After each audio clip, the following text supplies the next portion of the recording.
Olá, bem-vindo ao Diário Esportivo, programa da editoria de esportes do Diário do Grande ABC, em parceria com o DG ABC TV. Nesta segunda-feira, 20 de junho de 2016, estou aqui nas presenças do editor de esportes, Ângelo Verotti, o repórter Felipe Simões. Tudo bem com vocês? Tudo bem, um prazer estar participando novamente. Tudo bem, hoje tem bastante assunto para a gente comentar, né? Brasileirão, segunda do Paulista, segunda divisão do Paulista e também GP Brasil do Atletismo e Fórmula 1. É isso aí, então vamos aos destaques do programa de hoje. No clima de Olimpíada, a tocha olímpica visita o Diário Esportivo. Palmeiras vence Santa Cruz por 3-1 e lidera o Campeonato Brasileiro.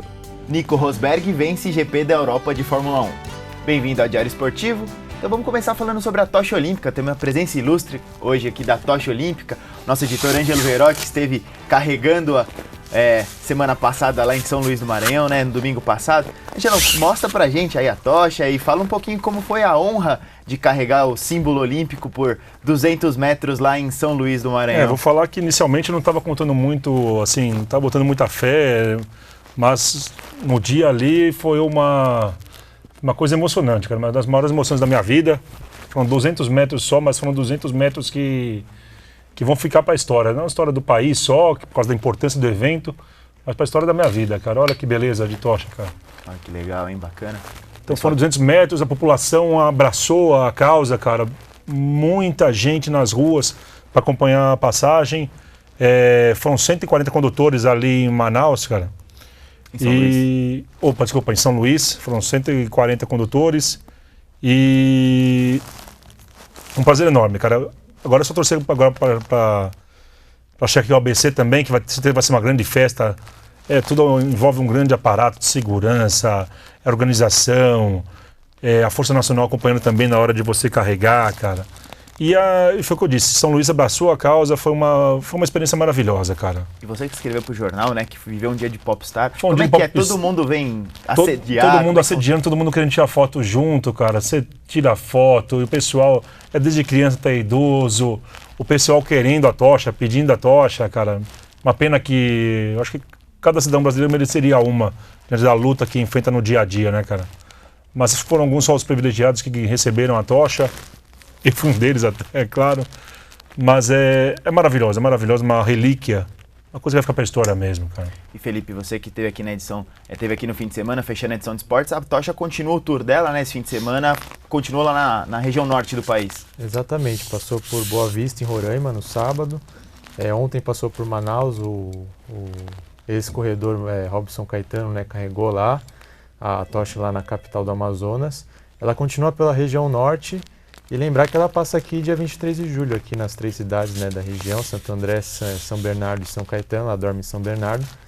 E a gente está esperando, aguardando aí a passagem do fogo olímpico, né, e das tochas aí dos condutores aqui pela região. Sem dúvida, acho que vale um registro e mandar um abraço também para o Vinícius, né, nosso colega, o Vinícius Ramalho. Foi ele que propiciou esse prazer, né, essa oportunidade de carregar a tocha, o nosso companheiro de trabalho. E ele que está circulando o país todo acompanhando, né, em cada cidadezinha ou em cada capital, ele está acompanhando o desfile, né, da tocha. É isso aí, em breve ele deve estar aqui participando da gente do programa para contar um pouquinho dessa experiência dele aí pelo país. Então tá aí a tocha para todo mundo, todos aí do Diário Esportivo verem a tocha. Bacana, vai ficar para sempre aí na história do grande ABC, sem dúvida. Dia 23 de julho, passa por São Caetano, Santo André, dorme em São Bernardo, uma grande festa pelas ruas do grande ABC, tá certo? E vamos falar um pouquinho agora de futebol. Teve mais uma rodada do Campeonato Brasileiro nesse fim de semana, né? O Palmeiras venceu, o Palmeiras agora é o novo líder do Campeonato Brasileiro. E começando então falando a respeito da vitória do Verdão em cima do Santa Cruz, Felipe, uma vitória incontestável do Palmeiras? O Palmeiras foi mais time, né, que o Santa Cruz, pressionou, conseguiu os gols, deu uma caída depois de fazer o segundo gol. O Santa Cruz teve, quando já estava 2-1, se não me engano, o Santa Cruz teve uma chance excelente. O Keno fez a jogada pela esquerda, cruzou para dentro da área e o Fernando Praz pegou um chute no puro reflexo, né? A bola ainda bateu na trave e depois o Palmeiras perdeu várias chances, né? Foram pelo menos 3, assim, cara a cara com o Thiago Cardoso, o goleiro de Santa Cruz. Mas o time mostrou que está na briga, que veio para brigar mesmo por esse título. Uma vitória boa, convincente. E agora vamos ver, né, como vai se portar aí diante dos próximos adversários. Você citou o Fernando Praz. Na sua opinião, Ângelo, o Fernando Praz está merecendo realmente essa vaga na Olimpíada? Conforme a pré-lista, parece que ele é um dos 35, né? Ele é um dos mais experientes, não tem como falar. Está fazendo uma campanha excepcional no Palmeiras desde o ano passado já, né? Tem feito defesas maravilhosas, principalmente na campanha do título da Copa do Brasil, cara. Eu acho que vai servir muito de base para essa molecada pegar essa experiência, dicas, que isso aí é sempre muito importante, né? E é merecidíssimo, eu acho. E do Palmeiras, esse Palmeiras líder, contando com o tropeço internacional que perdeu do Figueirense. O que eu acho legal, assim, o Palmeiras conseguiu, foram 2 vitórias na sequência, o que é excelente. Mas é que eu sempre falo nos nossos programas, é aquela coisa assim, o time vai acertando, mas às vezes parece que dá um apagão. O São Paulo costuma acontecer isso também. Dá um apagão e o torcedor fica meio sem saber o que vai acontecer. Acho que o Palmeiras tem um elenco de muita qualidade, não só para o time principal, mas na reserva também. E é um dos fortes candidatos ao título. Não tem.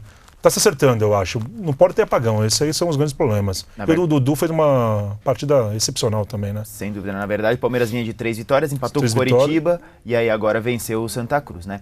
Vamos mudar um pouquinho agora, passar de Palmeiras, falar um pouquinho do Corinthians também, né? O Corinthians que recebeu o Botafogo, venceu por 3-1 e enfim, parece que, pelo menos ontem, não sentiu a falta do Tite. O Tite ganhou uma festa, né? Uma reconhecida e merecida festa, uma homenagem para o técnico, para o maior técnico da história do Corinthians, como disse o presidente Roberto de Andrade. É mais do que merecido, né? O Corinthians agora vai ficar órfão do Tite, não tem jeito.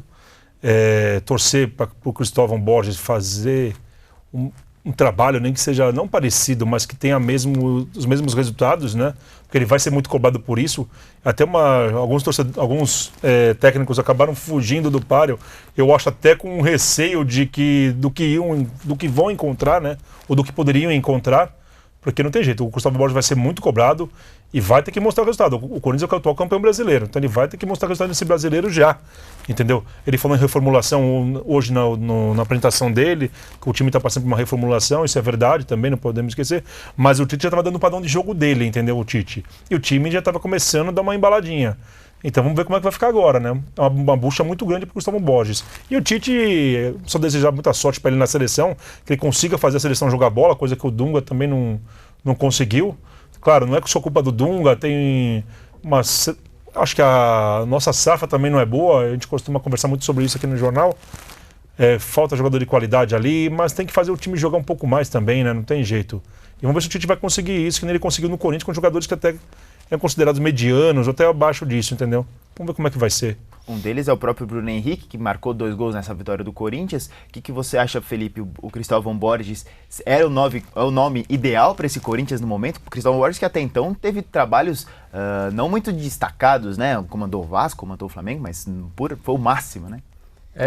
Eu acho que assim, foi o Corinthians não tinha muita opção e ele também não via um futuro assim no mercado. Acabou caindo no colo dele essa oportunidade. Eu acho que o Corinthians não teve muita opção assim para escolher técnicos, né? Foi atrás do Silvinho, que preferiu terminar o curso da UEFA lá de treinador na Europa. Ele hoje está na Inter de Milão como auxiliar, né? Resolveu ficar por lá, terminar o curso dele.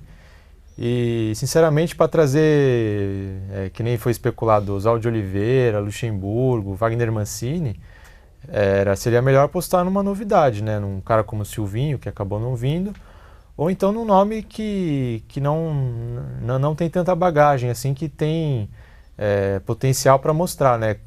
Especulou-se o Fernando Diniz, né?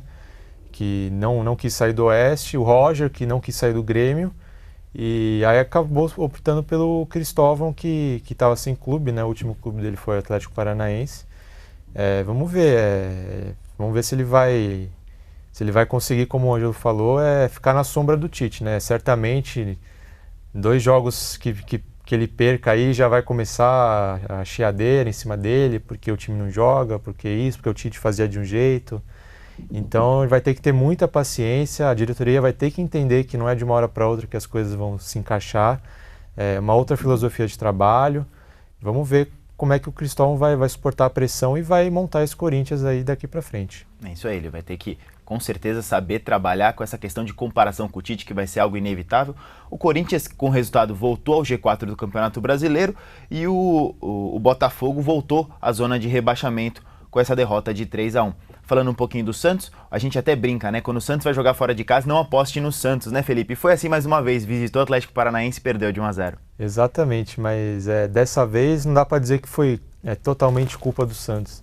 Foi ali o detalhe, né? Realmente nesse jogo o Santos perdeu por detalhe, mandou 2 bolas na trave, perdeu alguns gols. O Atlético cresceu no segundo tempo, foi buscar o resultado.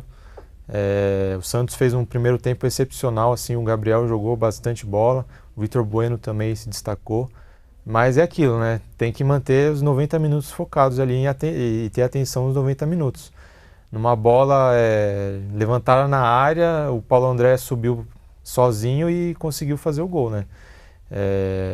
E depois de alguma pressão do Atlético, o time do Santos parece que do meio para o final do segundo tempo, assim, parece que cai muito o rendimento. Não consegue manter, principalmente fora de casa. O Atlético teve bola na trave, pressionava, o Santos não ficava com a bola já no segundo tempo e acabou resultando no gol do Paulo André. O Dorival até falou depois do jogo, né, que as bolas paradas têm sido um problema muito grande para o Santos e ele vai ter que corrigir isso aí na sequência do campeonato, né? Ganhou contra o Santa Cruz fora, né, foi uma vitória por 2-0, ganhou do Sport na Vila Belmiro. Voltou a perder, agora vamos ver contra o Fluminense, né? Mais um jogo fora de casa e vamos ver como o Santos vai exportar, né? Se ele vai conseguir corrigir esses erros aí na bola parada a tempo. E quem escapou de uma derrota foi o São Paulo. São Paulo poderia ter saído de Brasília com a derrota para o Flamengo, mas conseguiu ali segurar o empate por 2-2, até porque o Alan Patrick perdeu o pênalti no fim do jogo. Na sua opinião, Angelão, São Paulo somou ponto? O São Paulo ganhou um ponto, na verdade, né? Porque aquele primeiro gol do São Paulo teve a falta do Galleri, né? Foi uma falta absurda, que dá para ver claramente. E o Alan Patrick perdendo o pênalti no final. São Paulo também está sofrendo muito com desfalques, né? Um dos times paulistas é o que mais sofre, são pelo menos 10 por jogo que o Baúza não pode contar, né? Então tem essa dificuldade para acertar, né? Para você formar um grupo, o grupo você tem, na verdade, mas para você formar um time principal, aquele que você vai apostar o tempo todo, ele não consegue fazer isso, né? Até por causa da preocupação também com a semifinal da Libertadores. Então acho que o São Paulo ali, ele pode comemorar muito esse pontinho que ele conseguiu lá em Brasília, viu? O cara do Flamengo. Um pontinho que mantém o São Paulo na quinta colocação. Aliás, coloca o São Paulo na quinta colocação, né? Com 14 pontos. O mesmo número do Flamengo, que aparece em sexto lugar logo abaixo. Essa tabela do Campeonato Brasileiro nesse começo, assim como a gente disse semana passada, vocês mantêm a opinião de que os times que estão ali são os que devem brigar até o final? Eu acho que vão ser uns 6 times, pelo menos, que até o final do campeonato vão estar brigando pelo título. Não vai ser que nem no ano passado o Corinthians abriu 12 pontos, 10, 12, alternava, aumentava um pouco, baixava um pouco, oscilava, né? Quer dizer, e depois foi campeão. Eu acho que vai ser equilibrado, até por causa do nível das equipes. Não que não seja muito ruim, mas o nível não é o mais alto e todas as estão meio equilibradas. Então acho que isso vai ser bom para o campeonato. Vai dar um campeonato assim, com muitas emoções, entendeu? Bem disputado. E vamos ver o que vai acontecer. Acho que umas 6 equipes, pelo menos, vão brigar por esse título aí. Quem que tá no páreo, na sua opinião, Felipe? São os times que realmente hoje aparecem no topo da tabela. O Palmeiras, o Internacional, apesar da derrota para o Figueirense lá em Santa Catarina por 3-2. O Grêmio, eu acho que é um candidato muito forte. O Luan tá jogando muita bola. O Douglas também está numa boa fase. E o time do Grêmio parece tá bem encaixado. Tem uma zaga forte. Eu acho que é um dos principais candidatos ao título. Aí você tem o São Paulo, que tem um bom elenco, mas vive aquela indecisão do Maicon, do Kelvin, como é que vai ficar, principalmente a questão do Maicon, né, que o contrato dele vence agora no fim do mês. Não se sabe se ele vai continuar ou não. Deve perder o Caleri, desculpa te cortando, deve perder o Caleri também. Ele tem um contrato por mais só um mês, né? Tem contrato por mais um mês e a competição vai até o fim do ano, né? E ele também vive aquela instabilidade, fez 2 gols ontem, foi expulso, sempre tem uma coisinha com o Caleri, né? Acho que são esses times mesmo, o Corinthians, mas depende do trabalho do Cristóvão, vamos ver como vai ser. E surpreendente é o Cruzeiro, né? Lá embaixo, na lanterna do campeonato, tá com o Paulo Bento, o técnico português, esse que treinou a seleção de Portugal. O time não consegue andar assim. Tem alguns bons nomes, mas não deslancha. Parece que está faltando alguma coisa ali, talvez os jogadores não tenham entendido a forma de trabalhar do Paulo Bento. O Cruzeiro precisa acender o sinal vermelho aí, porque tá complicada a situação. Verdade, a Raposa aí ainda não embalou. A gente torce porque tem realmente bons jogadores por lá. E falando um pouquinho até de um assunto que o Ângelo já citou, que é a seleção brasileira. A seleção, na terça-feira da semana passada, demitiu oficialmente o Dunga. Deve apresentar o Tite entre hoje e amanhã, nessa segunda-feira, terça, quarta-feira no máximo. Na opinião de vocês, Tite era o nome certo? Era o nome da vez? Eu acho que pela fase que ele está vivendo nos últimos 2, 3 anos, é mais do que merecedor para o Tite. Ele conseguiu desenvolver um trabalho no Corinthians, mesmo pegando jogadores que não eram de tanta qualidade, e fazer o time se encaixar, o time jogar bem. Então acho que ele tem condição na seleção de buscar isso daí também, entendeu? Fácil não vai ser, até por questão de agenda, conseguir reunir os jogadores, vamos treinar durante um mês e meio, isso não existe na seleção brasileira, mesmo em época de eliminatórias isso aí não existe, é chegar, treinar 2, 3 dias para jogar, aí treina mais 2 dias, joga de novo, normalmente são 2 rodadas na sequência, né? Então ele vai ter que conseguir adaptar isso daí, que é o grande problema de todos os treinadores que têm passado, né? Pelo trabalho que desenvolveu no Corinthians, mostra que ele tem condição disso, mas só os resultados vão mostrar mesmo. O que você acha, Felipe? Não tinha muita opção a CBF também, né? O Del Nero ou era o Tite ou era ninguém, né? Porque acho que nenhum outro treinador tava na altura do Tite. Acho que é o cara certo, o brasileiro era o cara certo, né? A outra opção seria trazer alguém de fora, mas era muito difícil o pessoal lá da CBF admitir isso, né? O pessoal tem muita resistência a trazer estrangeiros para trabalhar aqui, principalmente na seleção brasileira. O Tite acho que foi a opção correta, como o Angelo falou. Vamos ver como ele vai mostrar o trabalho dele com tão pouco tempo para treinar, né? A seleção se reúne a cada 1, 2 meses ali, faz 2 jogos, depois já desmancha, aí volta de novo, talvez contra os jogadores por conta de lesão, de suspensão, de algum problema. Tô ansioso aí para saber como o Tite vai lidar com essa novidade aí na carreira dele, né? Não ter o dia a dia ali, todo dia treinando, aprimorando aquilo que ele acha que tem que aprimorar. Vai ser interessante. Vamos ver aí como o Tite vai se portar na seleção. As últimas 2 vezes que as unanimidades assumiram a seleção, nas 2 oportunidades do Felipão. Na primeira deu certo, que foi com o título mundial de 2002, e na segunda deu muito errado, que foi o 7-1 fatídico de 2014. Agora, mudando um pouco o foco aqui para nossa região, nesse fim de semana a gente teve mais uma rodada do Campeonato Paulista da segunda divisão, e os times da região se deram muito bem, né? A rodada acabou nesta segunda-feira com uma goleada maiúscula do CAD para cima do Amparo por 6-0. No sábado, o Mauaense havia vencido o Guarulhos por 5-3, subiu para a segunda colocação da sua chave, do grupo 4, e o Sport Clube São Bernardo visitou o União Mogi e venceu por 4-1. Você está acompanhando aí os gols do Mauaense, da vitória por 5-3 para cima do Guarulhos. 4 gols do Jorge Mauá, né, Felipe? Pois é, a gente noticiou essa semana que o pessoal do Mauaense foi doar sangue aqui em Santo André, no Hospital Mário Covas, fez uma boa ação. O Jorge Mauá foi um dos jogadores que fez questão de estar lá ajudando o pessoal que tá precisando. Os bancos de sangue nessa época ficam com estoque baixo. Foi lá e foi premiado, né? Fez 4 gols, foi o nome do jogo, deu a vitória pro Mauaense. O Guarulhos tá brigando também, tá ali nas primeiras posições do grupo.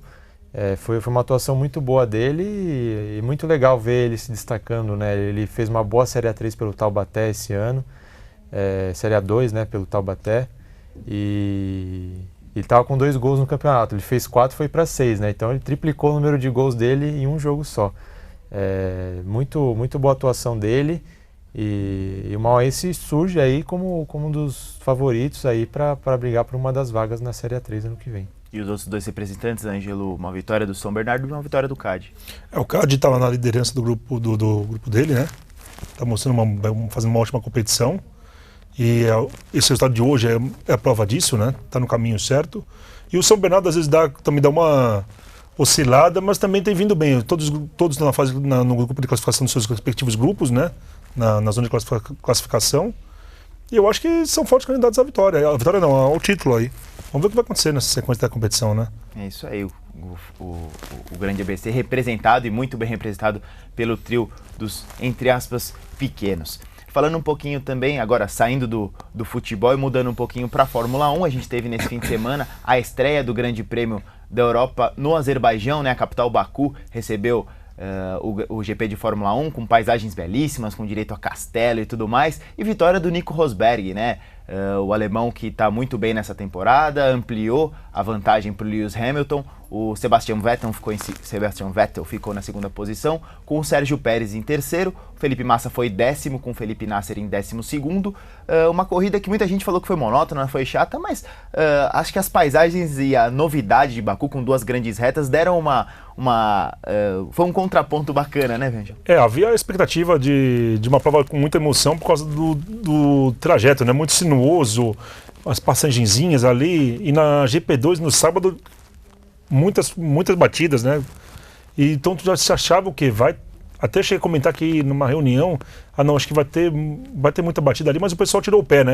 Principalmente na largada ali, depois que o pessoal estava assim, com muita cautela. Mas foi uma corrida boa, principalmente pro Rosberg, né? Que deu tudo certo para ele.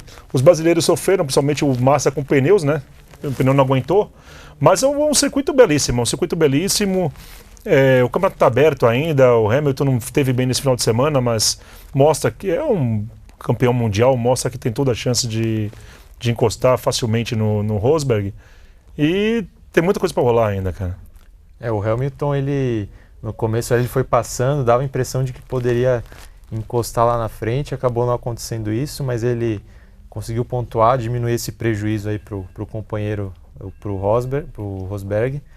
E muito legal as retas, como você falou, Derek, principalmente a da linha de chegada ali. O pessoal no final ali batia quase 370 km por hora ali. Imagino que pro pessoal que está ali vendo na arquibancada ali, só vê o borrão passando, né? Foi muito legal esse aspecto aí do circuito do Azerbaijão. E como o Angelo falou, muito apertadinho. O Massa até brincou com isso, né, nas redes sociais. Tem um trecho ali do castelo que realmente é muito estreito ali, e se o cara não tá ligado ali, ele bate a roda e acaba a corrida para ele, né? Então é um circuito muito desafiador, e o Rosberg é cauteloso ali, levou na manha, não correu muito risco não de perder a liderança. É isso aí. E outro GP que teve mais aí no atletismo, aqui em São Bernardo, foi o GP Brasil de Atletismo, que aconteceu aqui na Arena de São Bernardo do Campo, com a presença de alguns atletas, tanto da região quanto destaques do Brasil, que vieram atrás de vagas olímpicas, mas nem todo mundo se deu bem, né, Felipe? O principal nome desse GP foi o Jadel Gregório, né, do salto triplo. Ele não conseguiu o índice olímpico. E aí os atletas ainda têm mais uma chance, né? Vai ter mais uma competição agora, o Troféu Brasil, que vai ser aqui em São Bernardo também, na Arena Caixa. E 2 atletas da região não conseguiram o índice também. A Jéssica Carolina dos Reis, no salto em distância, ela ficou só 2 centímetros ou 4 centímetros, não me recordo agora, ficou bem perto ali da marca do índice.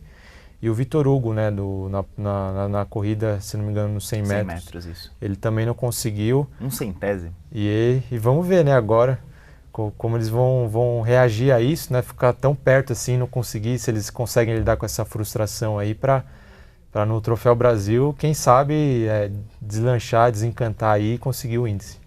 Porque vai ser a última oportunidade deles, né? Troféu Brasil aqui no final do mês, não conseguiu, tá fora da Olimpíada, né? Então é treinar bastante nesse período para poder fazer uma competição irreparável aqui, né? Sem dúvida. E vamos encerrar o programa de hoje convidando todo mundo a se inscrever, tem até quarta-feira para se inscrever na etapa de Rio Grande da Serra do 4º Circuito Popular de Corrida de Rua do Grande ABC, a etapa mais rústica aí do nosso calendário, com um trecho de terra batida, paralelepípedo, asfalto, uma etapa muito bacana, às margens da represa Billings e outros riozinhos. Então é muito bacana, quem quiser participar, até quarta-feira realizar a inscrição para a etapa de Rio Grande da Serra. Então, pelos sites www.tgbc.com.br/circuito de rua/2016, www.ativo.com e www.parreiraschip.com.br. Beleza? Bom, Ângelo, Felipe, obrigado aí pela presença, valeu por ter trazido a tocha aí, apresentado para a galera do Diário Esportivo. Que é um prazer sempre estar aqui, e na semana que vem estamos com mais um programa. É isso aí, Felipe. bastante movimentado. Vamos acompanhar a rodada do Brasileirão aí no meio de semana e também da segundona no próximo fim de semana para a gente comentar aqui. Semana que vem estaremos aqui novamente. Maravilha.